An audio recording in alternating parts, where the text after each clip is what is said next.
Effie, and in this video I thought I would do a wee follow-up to this video that I did in the middle of last year, where I talked about the 10 books that were coming out between then and the end of 2023 that I was really excited to get a chance to read, basically to kind of follow up on, like, have I read them? And if I did read them, what I thought of them, if they lived up to the hype that I'd created for them in my head. So first off the bat, I have managed to read 7 out of 10 of the books on this list, which I think means that that approach was one that was effective, because historically I feel like I will set these, not necessarily TBRs, but I'll make these lists of like, oh, books I really want to read, but then it'll be too long, or I'll lose interest, or whatever reason I end up not picking up the books that I put on the list. So a 70% success rate is really pretty impressive for me. And I also have like every plan, and I own the final 3 books on the list, which my plan is, I'm not sure when I'm going to have time to do so, but my plan is to essentially make a part 2 to this video, where I do a reading vlog and vlog reading those final 3 books on the list.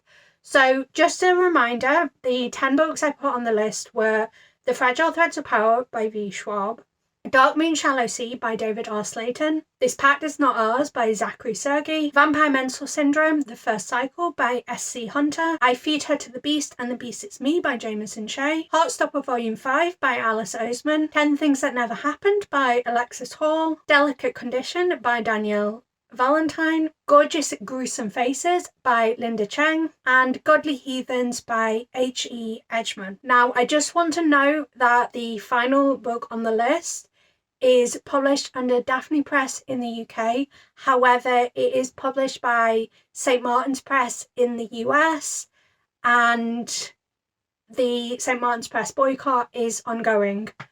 I have not read this book yet, so that would be in the future vlog, but just to be aware that there is an ongoing boycott against St. Martin's Press for xenophobia, racism, Islamophobia. So just to be aware that St. Martin's Press is currently under boycott.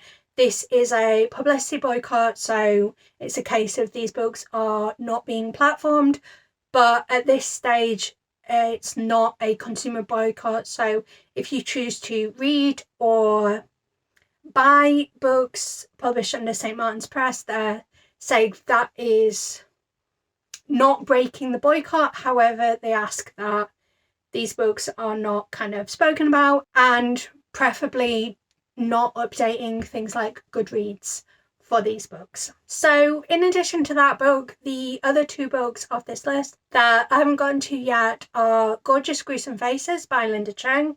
However, my best friend randomly sent me a copy, I think it was the end of last year, so I do own a copy, and also Darkmoon Shallow Sea, which was intended to be a bud read. However, I think it's being published by quite a small publisher who are only US based, so getting your hands on a physical copy has been a bit of a nightmare. And I own the ebook, but the person that I was meant to buddy read, it was my best friend. I mean, everything bookish. If I refer to a bookish friend, it's always going to be her pretty much. But she wasn't able to get a copy in time for us to buddy read, so I haven't read that one yet. So let's just start with the most anticipated book that was on this list, and that was The Fragile Threads of Power by V. Schwab. This is a companion series. I don't know, it takes place 7 years after the events of the Shades of Magic original trilogy, and we're following simultaneously all the old familiar characters as well as some new characters. We're seeing the way that the world has been impacted by the events that happened at the end of the Shades of Magic trilogy. We're also seeing the way that these characters have grown in these 7 years since we last saw them. This is a book that I've already put out 2 dedicated videos on, because V. Schwab is probably my absolute favourite author. I have a tattoo of V. Schwab's handwriting there, and I think the lowest I've given any V. Schwab book was a 3.5, and that was a IP book. So like, I feel like as much as it is a Schwab, it doesn't feel like a Schwab. So like, this was always going to be a hit for me. In my personal opinion, I think this book does a really good job of drawing in new readers as well as those incredibly familiar with the original trilogy.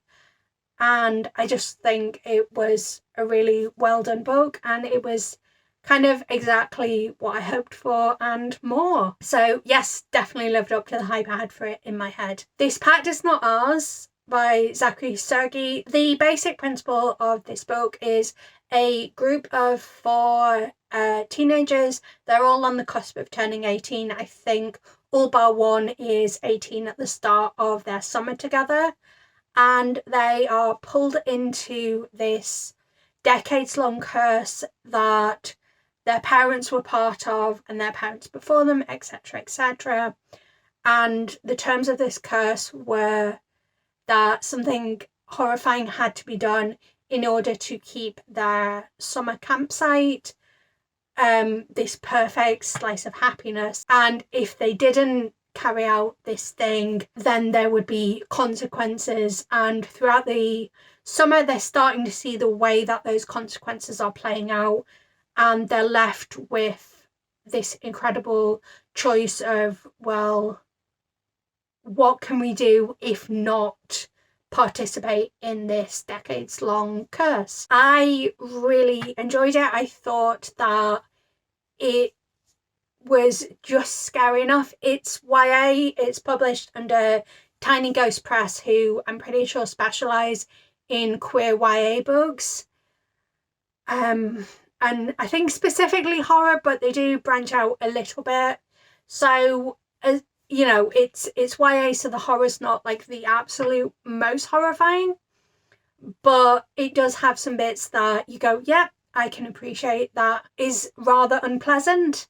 I thought it was really well written. In particular, I appreciated the anxiety rap, and I think it was one of those books that I read at the perfect time, because I read this when I was heading down to Edinburgh in August to see V. Schwab speak at an event. And, you know, I have agoraphobia. I find it incredibly difficult to leave the house, and I would say like most days I don't.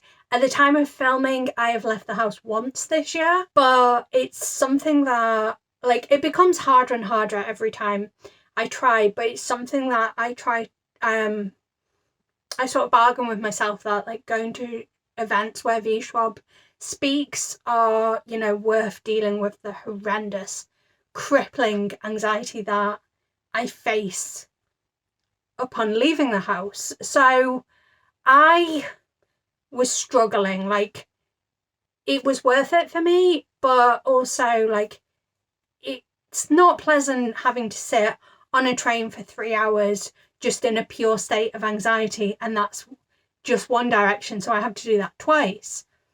So reading this book and reading the way that it talks about things like panic attacks and the way your body's like, yeah, well, this would be a normal response if you were actually in danger, so your body is just responding like you are in danger, and that's perfectly fine. Like, you're not broken for that. And it was just everything that I needed, and absolutely beautifully written. Vampire Mental Syndrome, the first cycle by S.C. Hunter. This was a very unique vampire story. So the basic principle is that this young woman ends up being turned into a vampire on the first day of her period, and in classic like vampire lore, the state that she was in when she was turned is the state that she is in perpetually. So she's just kind of on a period constantly.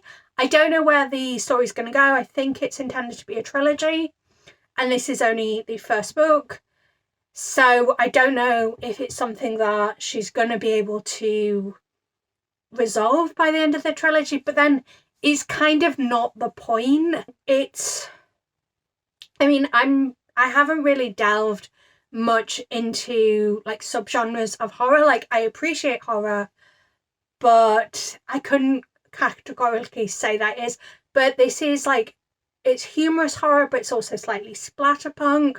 Like, you're getting a lot of kind of bodily functions as a result, because one of the things that's kind of core to the plot is that her body is breaking down and decaying from the inside out. So you're getting a lot of that on page, which is stomach turning, but also it's so funny.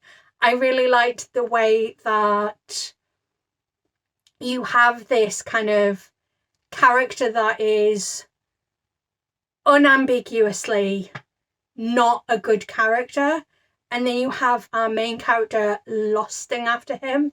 I thought that was really fun. Also, like, these are very, like, this is a very queer book, which again I really enjoyed, and I'm really, really looking forward to seeing where the rest of the series goes.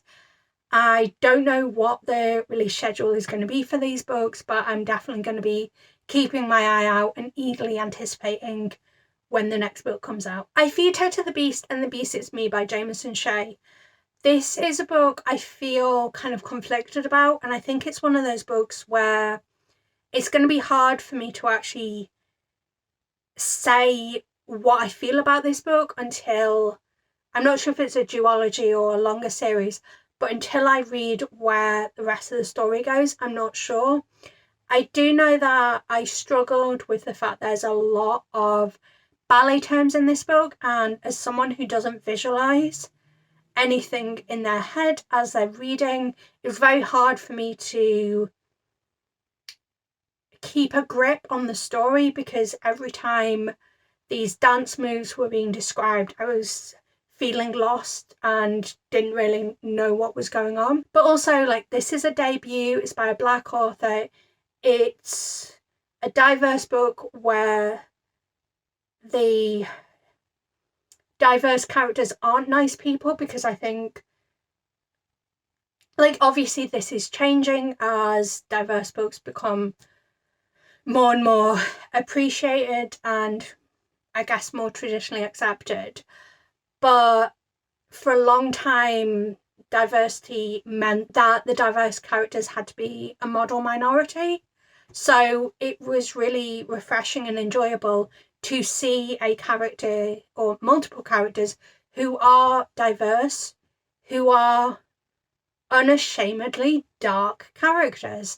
I also liked the way that it was just so generally unapologetic. So this book worked for me and it didn't work for me. Like, it could have been significantly better and just overall a better experience, but there were elements of it that I was a big fan of. So I would say probably, I mean, obviously I haven't gotten to all 7 books that I'd read, but my gut instinct is that this is probably the worst experience of any of the books that I read from this list. But also, like, it wasn't a bad book, I just thought that there were aspects of the book that didn't quite work for me. Heartstopper Volume 5 by Alice Oseman. This is a continuation of the incredibly popular Heartstopper comic series, which is just a YA romance graphic novel, but it's also dealing with things like depression, eating disorders, bullying, homophobia. And it's the kind of book that I'm so glad that teens today have, because I think I would have really appreciated it when I was a teen. So it's kind of like, it's a book that makes me feel nostalgic, even though it's a new release and these books are only just coming out. It was pretty much everything I hoped it would be. It was heartwarming, it didn't shy away from the more difficult conversations. It was beautiful. I think there's a certain bittersweet element to it, because we know that Volume 6 is going to be the final volume in this series. but I also feel as if the narrative is moving to a place where that would make sense. Well, not make sense, but like it's moving to a place where like the end point would feel satisfying. And yeah, like there's not much I can really say about it, because it's just like Heartstopper feels like it's in its own category. Like obviously this is a 5-star read for me, but there's not much that can be said beyond like it's cute, but it's also hard hitting. 10 Things That Never Happened by Alexis Hall. So far, I've read Boyfriend Material and Husband Material, and this was the third Alexis Hall that I've finished. Like I did start Something Fabulous, but I wasn't really in the brain space to read it, so it didn't really hit for me, but I definitely will be returning to more Alexis Hall. I think eventually I would like to do a sort of backlist tackled where I read all of Alexis Hall's work, but unlike some of the other authors that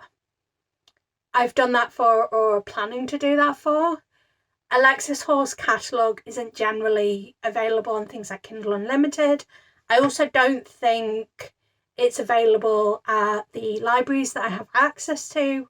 So it's one of those projects that I would like to do, but it would require money. And I think it's also difficult to commit to something like that because for me, I'm an absolute completionist. So if I'm doing a backlist tackled, the first one I did was Lucy Foley, and in that one I only read Lucy Foley's 3 thrillers that were out at that point, and then 1 historical fiction, I think, was the genre of the 4th one.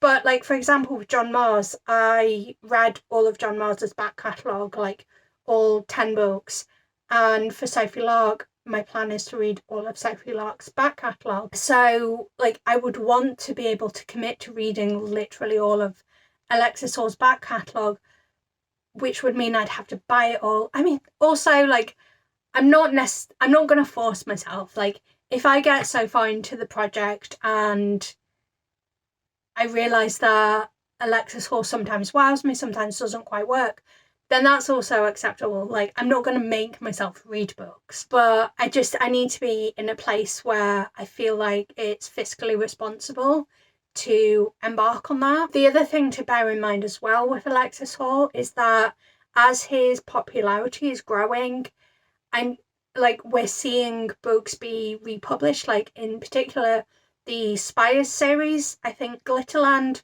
was republished a little while ago, and then Waiting for the Flood is coming out next month, I think, as a re-release. So there's also that kind of bit that makes it extra tricky, where I could embark on this project and realise that some of the books that I plan to read are being re-released. So it's like, do I read the old version or the new version? And it's more complicated.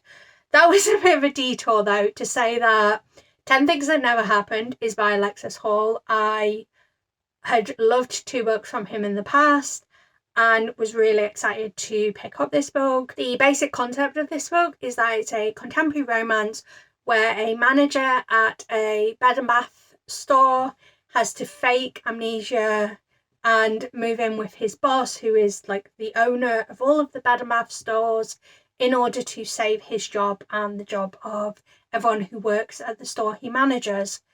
It's cute, a bit silly, it's Christmassy. I'm not a Christmassy person, as exemplified by my Grinchy video, but it just really worked. And also something that I think is testament to how well I think Alexis Hall writes is the fact that there is a 3rd act breakup and it didn't bother me. I think part of that was that it wasn't driven by miscommunication. Like you knew why these characters were going to break up, because of course that was why they were going to break up. I also really enjoyed the gut punch of emotional damage that was delivered in the final act of this book. And then the final cherry on top was the fact that the epilogue of this book is a callback to the character of Jonathan's cameo in Husband Material. And I just thought that was a really elegant way of kind of combining these series and giving that casual callback. So overall, really, really good. And it just kind of solidified that I would like to potentially do a backlist tackled for Alexis Hall. And the final book that was on the list that I've actually managed to get to was Delicate Condition by Danielle Valentine. As I am recording this, I realised I had meant to watch American Horror Story and do a kind of compare and contrast to the book of Delicate Condition, because I know the most recent series of American Horror Story, which is just called Delicate, is pretty much, from what I've heard, a faithful reproduction of this book. I think it's quite exciting that a 2023 book release was so quickly turned into a TV show. I think that is fantastic, and I'm so happy for Danielle Valentine that this is how it's kind of worked out for her. I really enjoyed this book. I think it's a very difficult one because it's a book where this woman is pregnant and the sort of symptoms of her being pregnant are more horrifying than they normally are. And then there's a sort of running theme of the way that people who present in a femme way are oft treated as hypochondriacs, hysteria, that kind of thing. And that's a theme throughout it. In fact, there's one particularly maddening scene where this woman, I can't remember if she's going through a miscarriage or if she's just had a miscarriage and then thinks she feels the baby, but she's in hospital as a result of that, and every question the doctor asks is not to the woman who is going through that, but rather is asked to her husband. And I thought that was a really smart way of kind of putting forward this story where she's having an absolutely horrific pregnancy, and that was like one story, and then you had the story on top of it of the way that she just wasn't kind of believed. And then the ending was, I don't know, it kind of like felt like it came out of left field, but I also didn't dislike it. I thought it was smart and definitely something that I wouldn't have expected. So those are the 7 books that I managed to read off my 10 most anticipated releases for the latter half of 2023.